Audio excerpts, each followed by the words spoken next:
Flambo Radio. Flambo Radio. Sparks knowledge, ignites skills, sphere of flame that forges learning. Flambo Radio. 99.9 megahertz in your radio dial. You are tuned in to Flambo Radio, the campus radio of the Isabela School of Arts and Trades, the prime mover of textbook education in the Cagayan Valley region.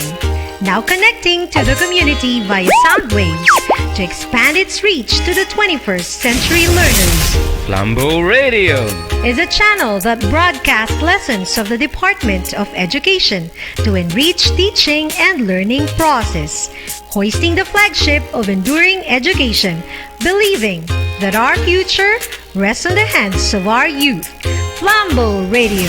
Flambo Radio, at your service in education.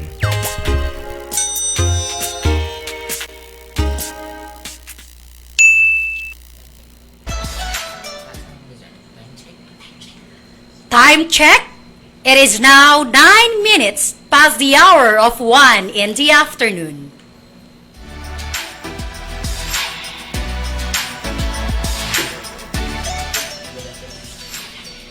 Today is the 24th day of March 2021.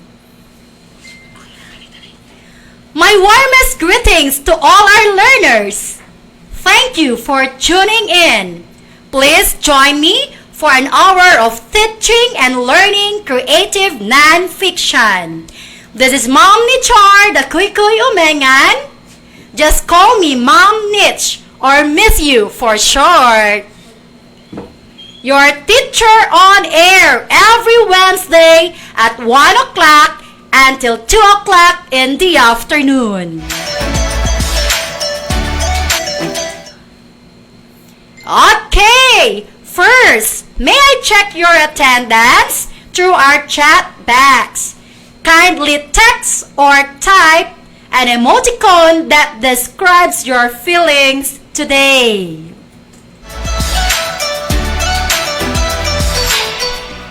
Let me know who are with me now via FB Live and Messenger. Oh, yes, good afternoon to the following students. We have Rafoncel Domingo. Good afternoon, Rafoncel. Kate Ortega. Eloisa Baturi. Lalaine Salvador.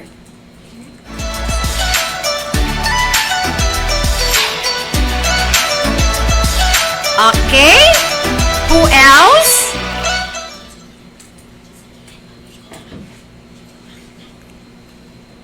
Please join me now, my dear students. Who else? Okay, we have Cynthia Fajardo. Good afternoon. Marlon Noriega. Melody Pasqua. Christine Balbuena. Who else? Oh, we have Jerlyn Domingo. Shaina Ibarra. With the halo reaction.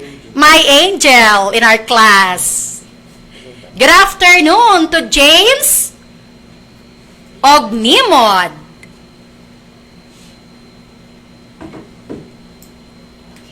Okay. Shaina Ibarra and Eliza. Good afternoon, my dear students.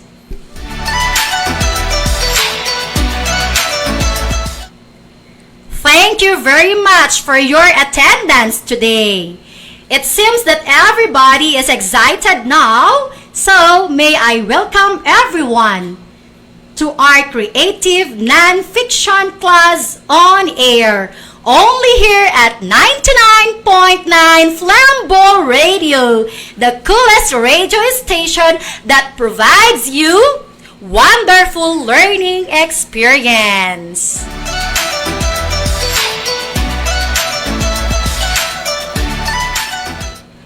Since this is our first session for creative non-fiction, may I provide you an overview of the subject. Before I will forget, after our session, you are expected to distinguish the main or major types of literary genre.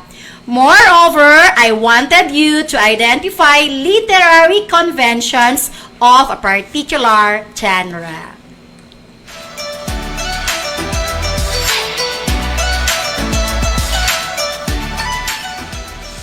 Before we start, don't forget to bring with you your learning activity sheet, pen, other learning materials needed for the entire duration of a radio broadcast instruction. Alright, let's get started!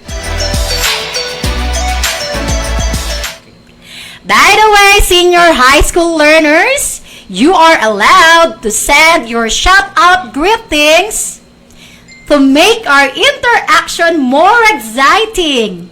Furthermore, don't hesitate to ask questions and make reactions regarding our topic.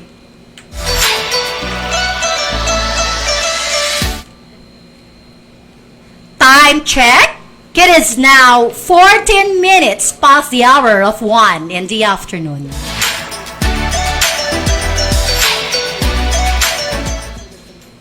Welcome back to our class on air. Now, for an overview of the subject, creative nonfiction focuses on formal elements and writing techniques, including autobiography and blogging, among others. The subject introduces the reading and writing of creative nonfiction as a literary form.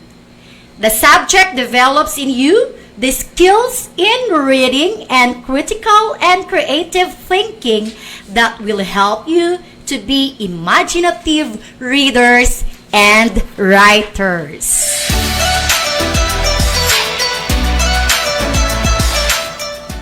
Alright, it is clearly stated here in the subject description that you are expected to develop your skills in reading and thinking critically and creatively.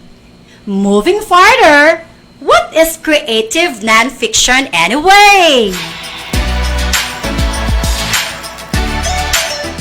I repeat, what is creative nonfiction? You may send your answers via FB Live or in our messenger. Just send your answers through our comment section or chat box.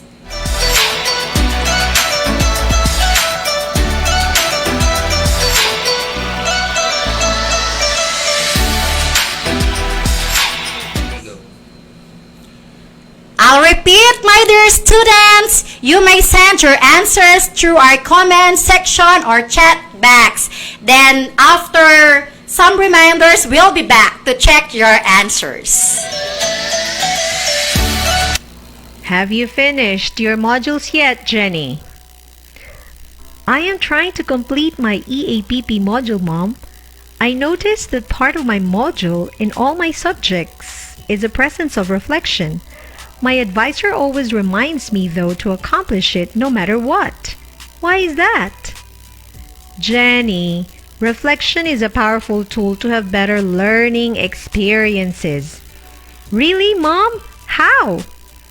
Doing reflection in learning is a way of allowing learners like you to step back from your learning experience, helping you to develop critical thinking skills and improve on future performance by analyzing what you have learned and how far have you reached. So, Mom, when I reflect on my learning experiences, I am given the opportunity to share my accomplishments, struggles, and moments of confusion. And that makes me more directed what to do next because I know my personal strengths and I am aware of what to focus on with my learning. In that way, my teachers will also know of the things their students need more in instruction. You got it, Jenny. Wow! Not just that, Mom. I realize that doing reflection means I am in charge of my learning, and that makes me getting better each day as a student. That's my girl. A friendly reminder from the Department of Education and this station.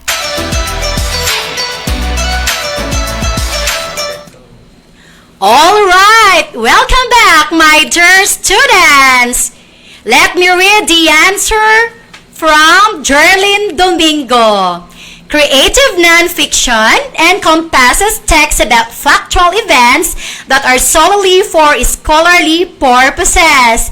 Yes, you are correct, Jerlyn. Very good. Let's have another answer from Rafancel Domingo. Creative nonfiction is like a type of writing factual information or true-to-life story. It contradicts the word fiction, which uses imagination. Yes, you are right, Rafancel.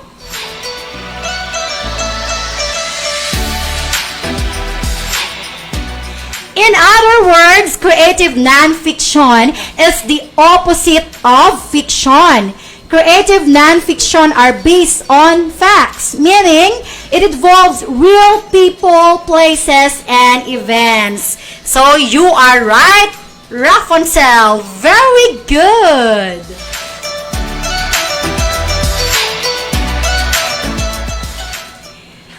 This time, let's have another answer from Melody Pasqua.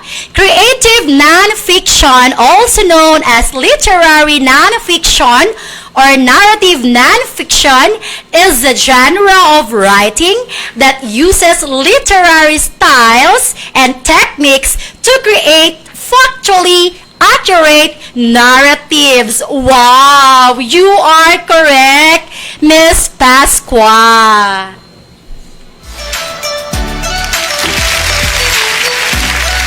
I'm so happy. My students are so active.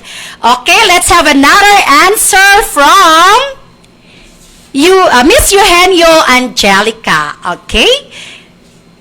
Creative nonfiction is a genre of writing that uses literary styles and techniques to create factually accurate narratives. Okay, you have the same answer with Miss Pasqua. Thank you very much, Angelica. Very good. That's correct. Let's have another answer from Jedida Alawigan. Jedida. Creative nonfiction is focused on story, meaning it has a narrative plot with an inciting moment, rising action, climax, and denouement, just like fiction. However, non-fiction only works if the story is based in, okay, she has a long answer. Okay, let me continue. Based in truth, an accurate retelling of the author's life experiences. Yes, you are right. The piece or the pieces can vary greatly in length. Just as fiction, anything from a book-length autobiography to a 500-word food blog post can fall within the genre. Thank you very much for that long answer, Jedida. Anyway, I love it. Very good.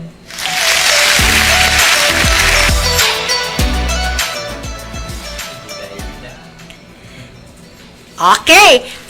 Thank you very much for your answers.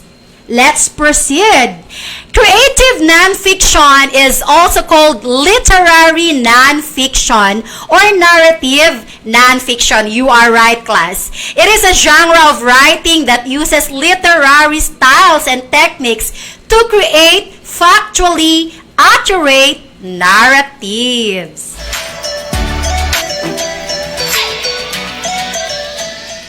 Creative nonfiction contrasts with other nonfiction, such as technical writing or journalism, which is also rooted in accurate fact. that is not primarily written in service to its craft. Remember, as a genre, creative nonfiction is still relatively young and is only beginning to be reviewed with the same critical analysis given to fiction and poetry. For better understanding of the lesson, please accomplish your first task. Answer the activity on the first page of your learning activity sheet.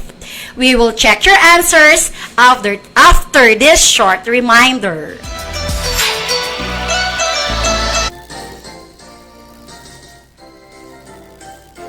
Ang pagbasa ay mahalaga sa buhay ng bawat isa.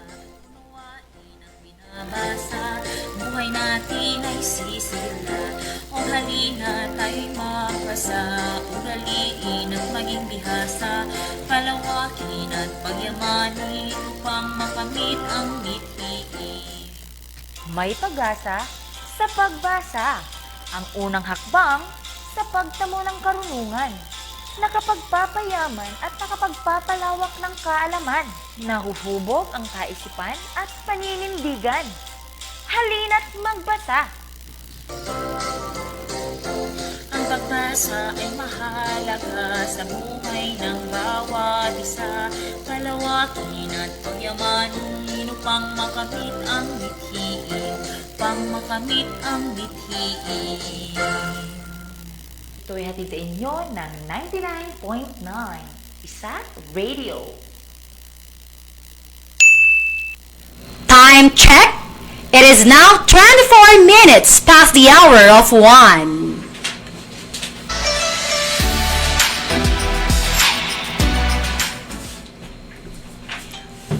Welcome back to our class on air. Before checking your answers, let me read some greetings from our chat box. Okay, do we have greetings here? Shout out greetings.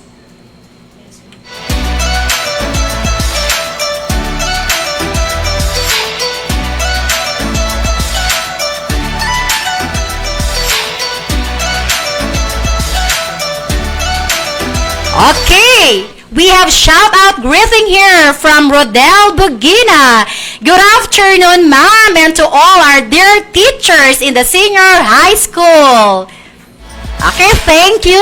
From Kate Ortega, good afternoon to all our teachers, particularly in the senior high school. Thank you very much. Good afternoon, Kate and Rodel. Shout out to Mayan Ulep. Okay, from Jean Joy. Thank you very much. And please enjoy listening and participating in our creative non-fiction class.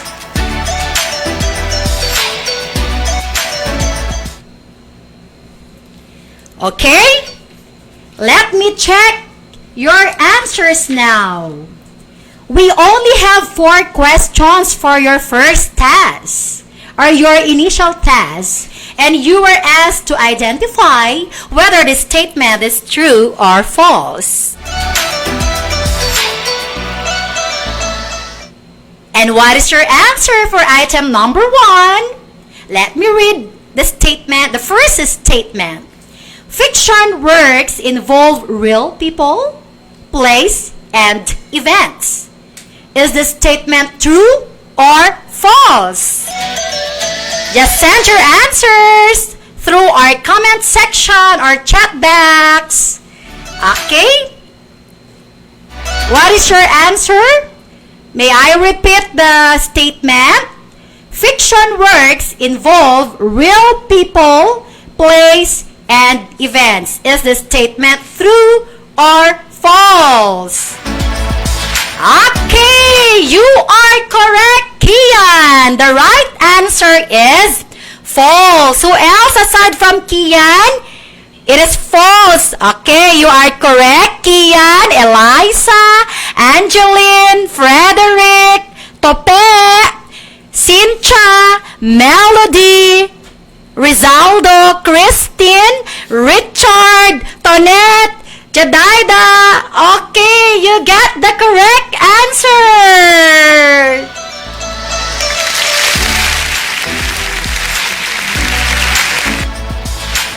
Moving on. How about the second statement, class?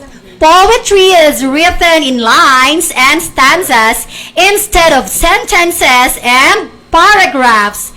Is this true or false?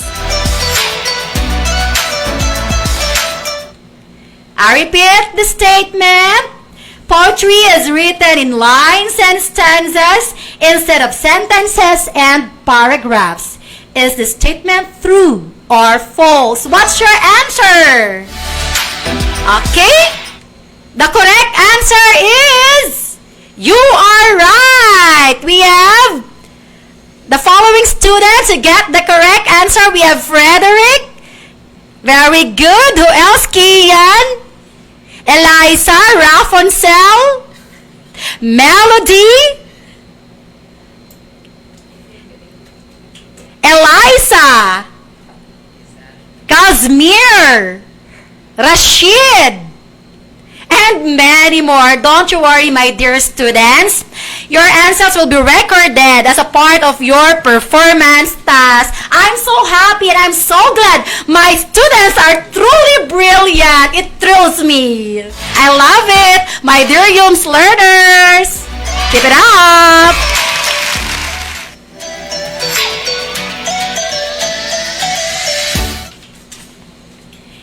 Now, how about item number 3? Non-fiction refers to any work written in prose that is not real. Is it true or false?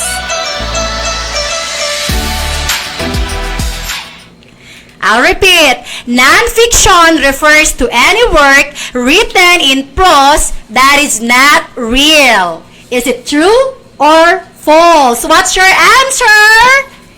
The correct answer for item number 3 is... Who got the correct answer?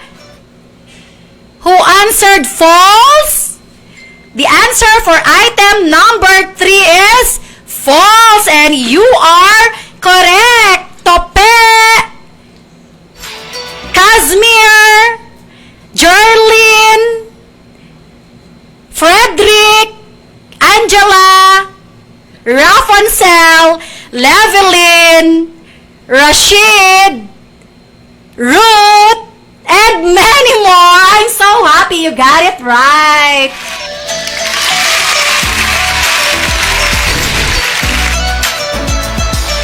Good job, my dear learners.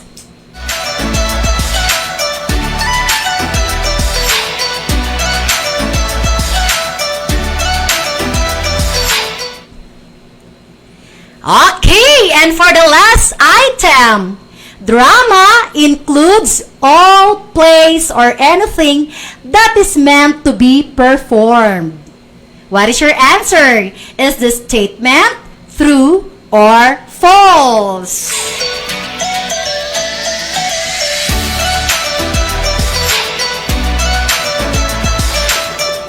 Okay, I'll repeat. Drama includes all plays or anything that is meant to be performed. Is this true or false? And the correct answer is... You are right! The answer for item number 4 is... What's the answer? Is it true or false? It is true, and you are correct! Angeline, Angela, Tope, Ruth, Eliza, Tonette, who else? Frederick, Kate,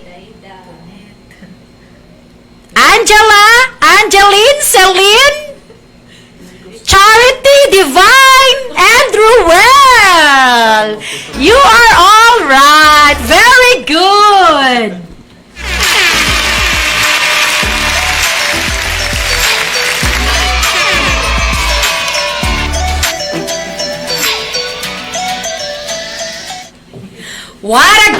start. You're doing great, my dear learners. Your initial test presented the 4 major types of literary genre. So my next question now is, what is literary genre? What is literary genre?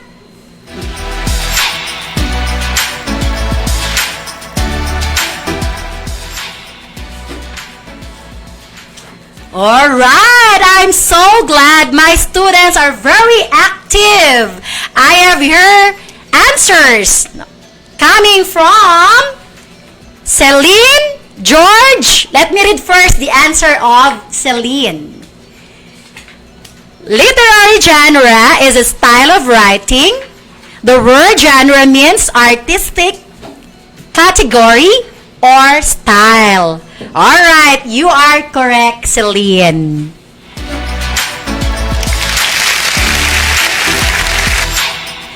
Literary genre is a style in writing. Here is another answer from Mia Jane Talamayan. A literary genre is a category of literary composition. Genres may be determined by literary technique, tone, content, or even length. Very good, Mia. This is correct.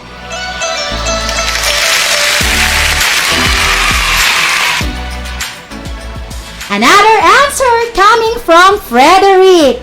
A literary genre is a category of literary composition. Genres may be determined by literary technique, tone, content, or even length. Alright, you have the same answer with Celine. However, Frederick has provided us examples. The most general genres in literature are epic, tragedy, comedy, novel, short story, and creative non-fiction.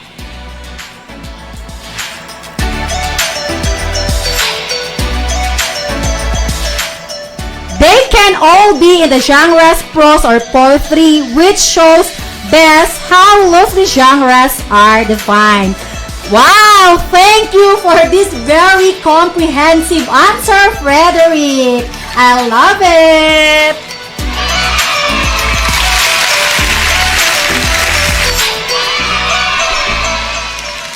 Okay.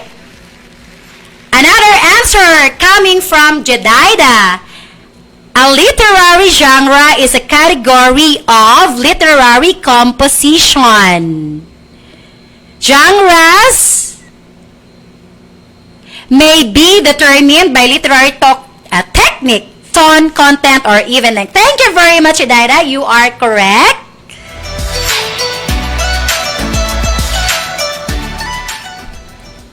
Okay, let me read more answers.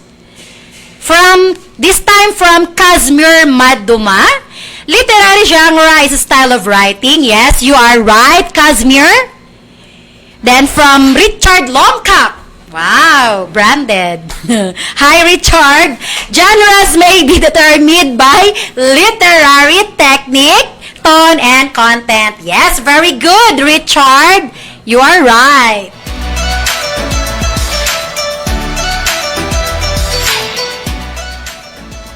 Okay, we have another answer from Divine Grace Kakal. A literary genre may be determined by literary technique and content. Thank you, Divine Grace.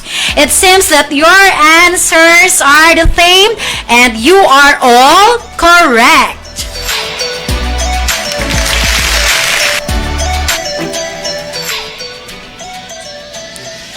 Okay, thank you for your answers.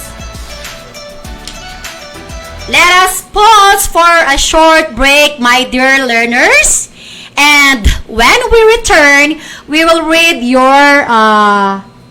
we're done with the first task, no? So, by the way, this time I wanted you to identify the 4 major types of literary genre presented in your initial task. This and more after these reminders. Mga Ilagenyo, usaping kalusugan, inyong pakinggan. Nang ang virus sa lugar natin nanahan, kay rami ng pagbabago sa ating tahanan. May mga negatibo, meron ding kabutihan. Disiplina sa sarili, ating pangunahan. Ang COVID-19 ay isang virus lamang. Kung tayo'y sama-sama, walang mapapaslang. Kung tayo'y mag-iingat, walang malilinlang. Ngunit kung disiplina'y kulang, biktima'y di mabilang. Alkohol ay gamitin, face mask at face shield ay suotin. Paghuhugas ng kamay, ating ugaliin. Sa matataong lugar, sarili paiwasin. Kalagayan at kilos, laging suriin. Buhay nating taglay, sa atin ay pahiram. Ingatang mabuti nang hindi maparam. Sa Diyos lumapit ng buhay mapainam. Upang COVID-19 sa atin di mangialam. Tayo'y Ilagenyo, sama-sama at tulong-tulong tayo. Mapatagalog, Ibanag o Ilocano, matatalo natin ang bagsik ng virus na to. Dapat maging positibo, laging alerto. Makiisa sa gobyerno, sundin ang mga payo upang ang buong mundo ay ligtas, kinabukasan natin panalo. Mahalagang paalala mula sa 99.9 Flambo Radio at Isabela School of Arts and Trades na nagbibigay ng tender love and care sa inyo. Health is wealth, isa truly care.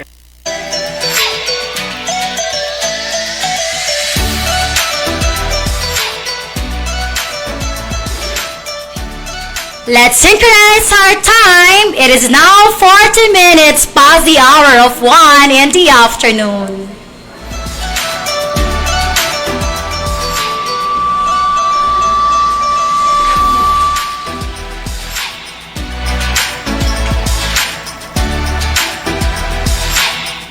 Yes, we're back. Let us now read your answers. What are the major types of literary genre presented in your initial task or in your first task? And what are your answers? Let me see who get the correct answer. From Richard Longcap, we have fiction, and you are correct.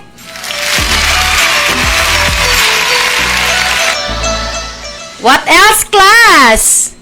Okay, from Divine. Good afternoon, Mom. We have creative non-fiction, and very good, Divine. You are correct. What else? Poultry. Okay, that's correct, Tintin. Danica answered poultry also, and James, you are correct, guys. And the last one, we have, what else? Fiction, creative non-fiction, poultry, and the last one is, according to James, it's drama. Very good, James. Drama. So those are the literary genres presented in your first task. We have fiction, creative non-fiction, poetry, and drama.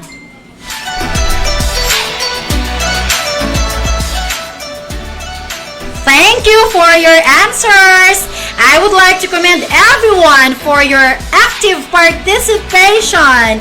It makes our lesson more interesting and our discussion more engaging.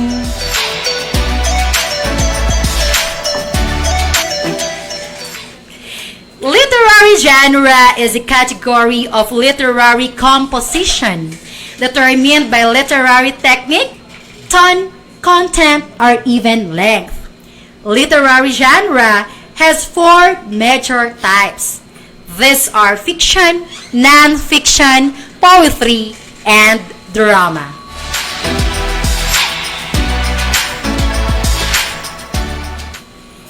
Before we discuss these four types of literary genre, let's have a few greetings from our chat section. Okay, from Venus. Good afternoon to all our brilliant teachers from the senior high school department. Wow, thank you very much, Venus. Okay, another one from Danica. Shout out to my advisor, Ma'am Christine Reyes. Okay, another shout out to their advisors from Section Aristotle. Good afternoon, Sir Sunny Mark Cabang. We love you. Okay, and shout out to Ma'am Julie Ramos from Section Socrates. Thank you very much, Wendell.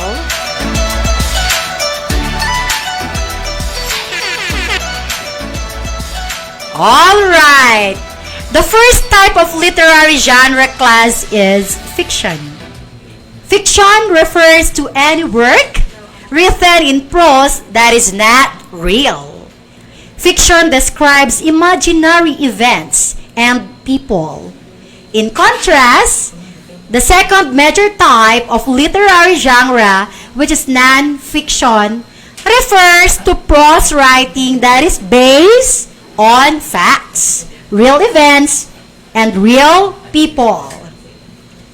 Before we proceed with the last two major types of literary genre, can you give me examples of fiction and non-fiction? Just send your answers through our chat section, our comment section.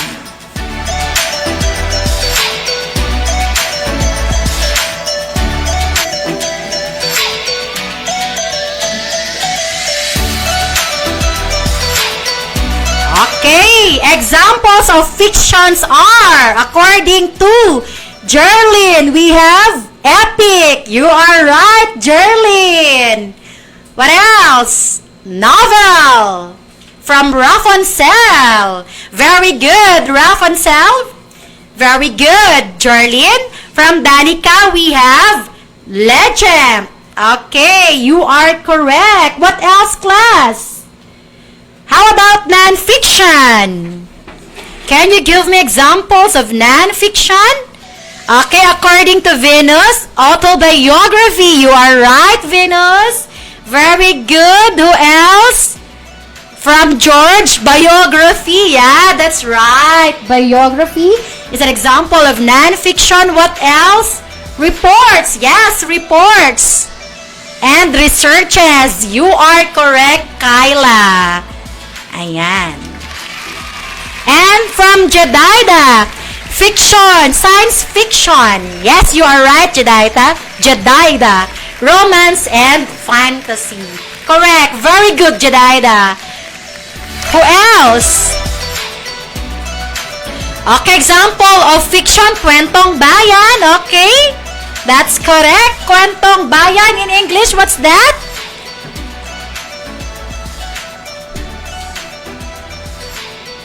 What else? Who else? We have, ayan, thesis statement from Tintin. Very good, Tintin.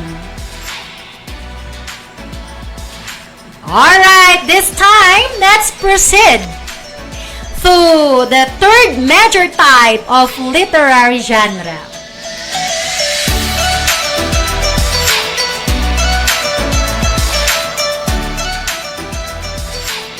Okay, another major type of literary genre class is poetry.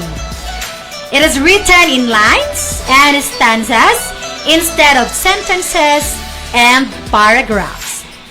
And lastly, to complete the major types of literary genre, we have drama. Drama includes all plays or anything that is meant to be perform.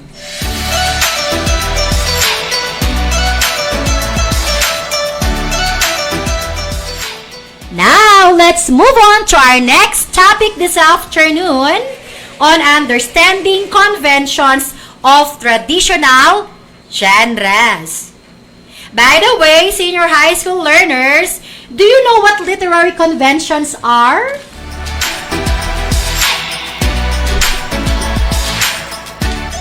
When we say literary conventions, class, these are defining features of a particular literary genre, such as novel, a short story, or a play. A literary convention is the name given to a well-established technique or feature of a particular genre. For instance, the haiku genre follows several conventions. First, the traditional Japanese haiku consists of 3 lines. The first line contains 5 syllables, the second line contains 7, and the last line contains 5 syllables.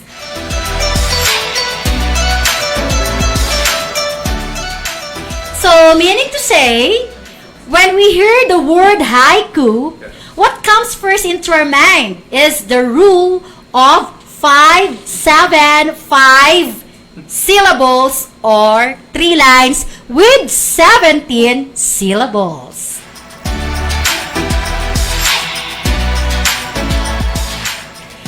These are the defining feature of the literary conventions of a haiku as a literary genre. Did you get it, class?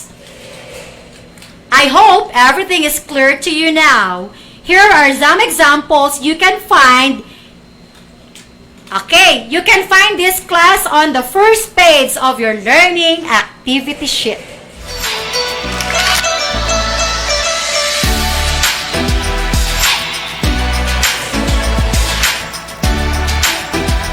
This is another enrichment activity on literary convention. It is a matching type.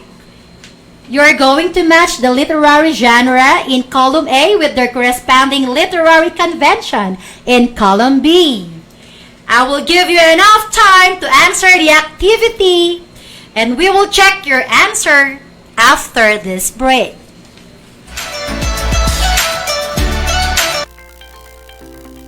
Mom! What's wrong, Rika? Are you okay? Mom, my teacher asked me to do infomercial about our subject as part of our performance task. That's great! I know you can do that. I'm not sure, Mom. But why? I feel nervous, Mom. I am thinking of my schoolworks. I am not yet done in my modules. I don't even submitted my summative test. I am not sure if I have time to do it. You know, Rika, it's a matter of time management and good study habits. Time management and good study habits? What's that, Mom? Time management is the ability to use your time productively and efficiently, while good study habits are study techniques that enhance the students to realize their full potentials. Now I know what to do. I will make a list of things to be done and start a good study habit. In this way, I can finish my schoolworks on time without compromising the quality of my work.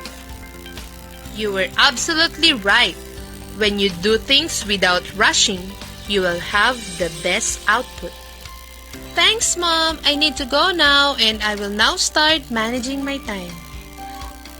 Okay, Rika. Study well. Always check your priorities. A gentle reminder is a chance from 99.9 Flambo Radio. The internet is like an open library. Click here, click that, click, and voila, the information is already served. Copying information is made easy, isn't it? But take it easy. You might commit a crime by simply copying someone's idea, even in the internet. This might fall under plagiarism.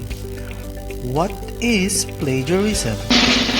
Plagiarism is an act of presenting someone's idea and claiming it as your own. These are the simple tips on how to avoid plagiarism. Number 1.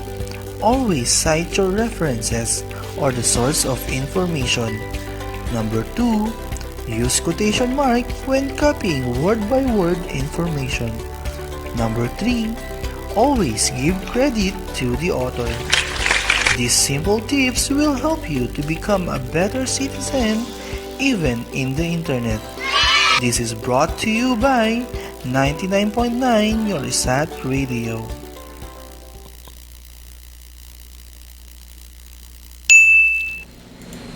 Time check. It is now 53 minutes past the hour of 1.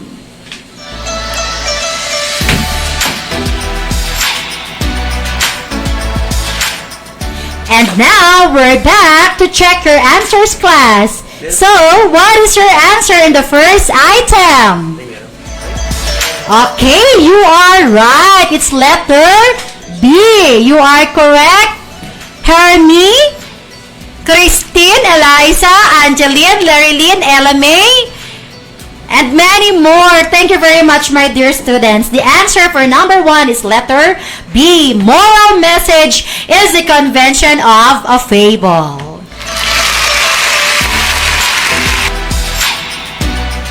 How about your answer in number 2? Yes, you are correct, Joyce, Laardi, Jedaida, and Ruth. It's letter E. Rhyme scheme is a literary convention of a poem. Poems often use rhyme to distinguish themselves from prose. Now we move on to number 3. What is your answer, class? Very good. It's letter B. Wow, I love it. Everybody got the correct answer. It's letter B.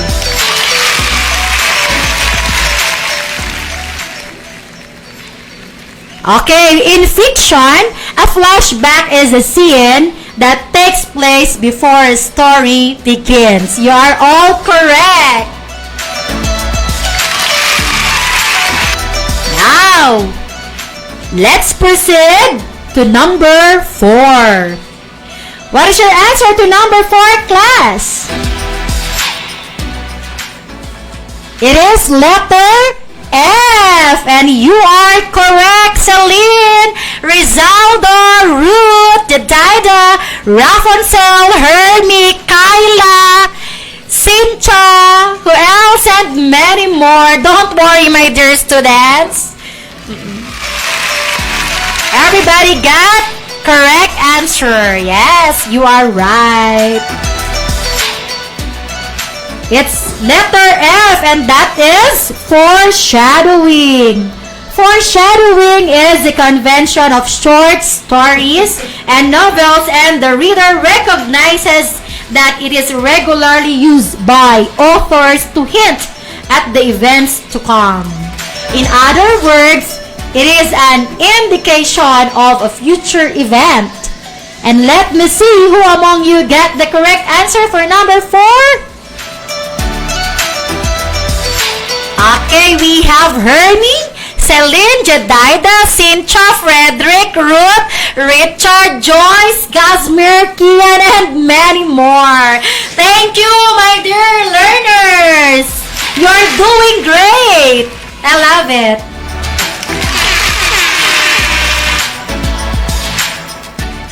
And let's have the last item. What is your answer, class? The correct answer is letter A. Okay, the answer for the last item is letter A. And who got the correct answer? We have Jedaida, Celine, Kian, who else? Roslyn, Jaslyn, Ruth, Kazmir, and many more. Thank you very much. So what is your answer? Okay, it's flashback. You are right. For fiction, the literary convention is flashback.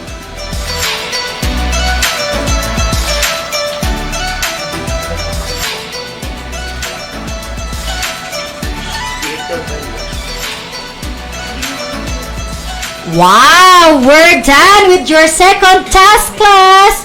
I would like to congratulate everyone for another well done activity.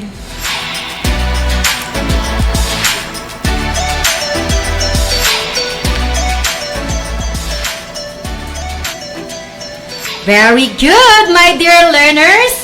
Since we're done with our discussion on literary genre and literary conventions, I guess you are now ready for your final task intended for this first session.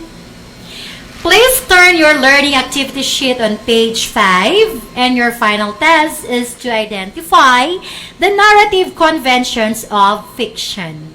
The narrative conventions are the techniques used by the writers to create meaning in a story.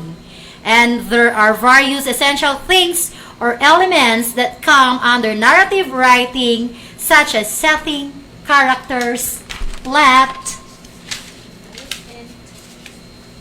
development, theme, and more. These literary elements were explained in your learning activity sheet.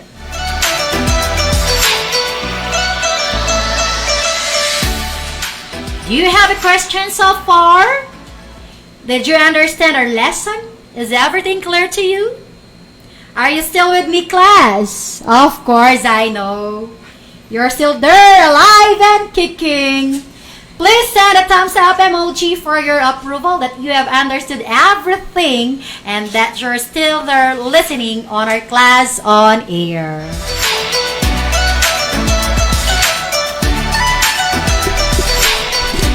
Thank you very much for those reactions. Heart shape, thumbs up. Thank you very much. I really love it. Now, class, may I check your understanding? And as a way to summarize our discussion this afternoon, let us have this Q&A segment of the lesson.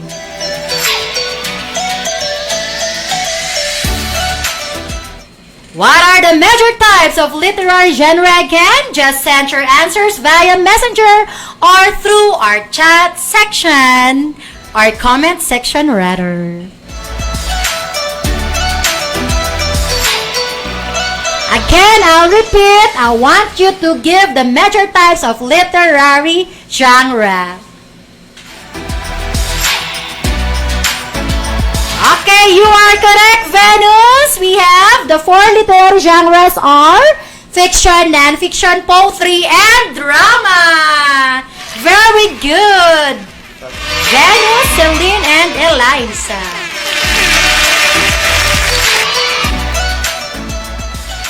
Okay, you are all correct, class. This time, I want you to compare and contrast fiction and non-fiction. I'll repeat. Compare and contrast fiction and non-fiction.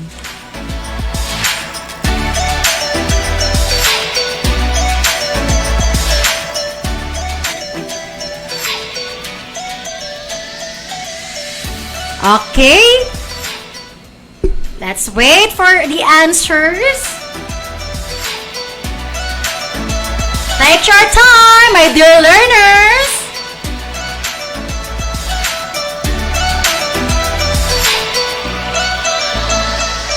Okay. We have answers coming from Celine, Rizaldo, Ruth, Eliza. Thank you for your answers. Let me read the answer of Celine. The term non-fiction refers to works of writing that deal with true facts. On the other hand, fiction is a product of the author's imagination, while non-fiction works can be categorized as fitness, economics, home decoration, and many more. Fiction includes plenty of genres like romance, science fiction, thrill, and more. Wow! Thank you very much, Celine. Very good. Good job, Celine. You are correct.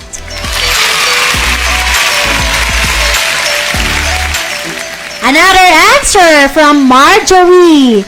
Both have many similarities in their structures and elements. They can both contain characters. Yeah, you are right.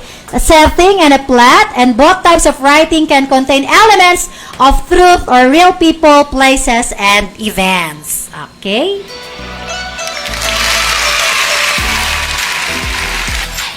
From LMA, fiction refers to literature created from the imagination, while non-fiction refers to literature based on facts. Very good. You are correct, LMA.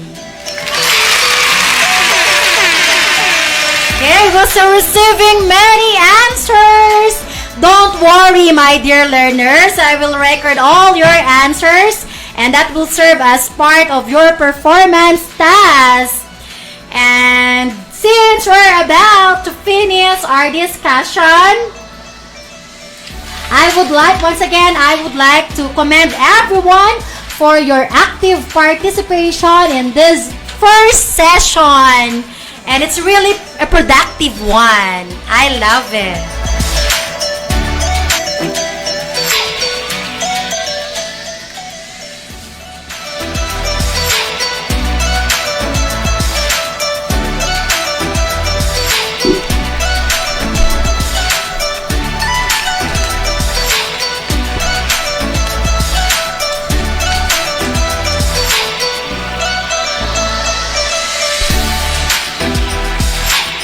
Alright, my dear learners, that concludes our session for today, senior high school learners. Thank you very much for your active participation. Once again, this is Ma'am Nichar Umengan, your radio teacher in creative nonfiction. Always remember that real knowledge, like everything else of value, is not to be obtained easily. It must be worked for, studied for, and more than all, must be prayed for. We are grateful for this wonderful learning opportunity that through this RBI teaching learning platform of the Department of Education, we can continuously sustain the delivery of quality education for all Filipino learners like you. May God bless us all. Stay safe. Have a nice one. Flambo Radio. Flambo Radio. Sparks knowledge, ignites skills, sphere of flame that forges learning. Flambo Radio. 99.9 megahertz in your radio dial. You are tuned in to Flambo Radio, the campus radio of the Isabela School of Arts and Trades, the prime mover of textbook education in the Cagayan Valley region. Now connecting to the community via sound waves to expand its reach to the 21st century learners. Flambo Radio is a channel that broadcasts lessons of the department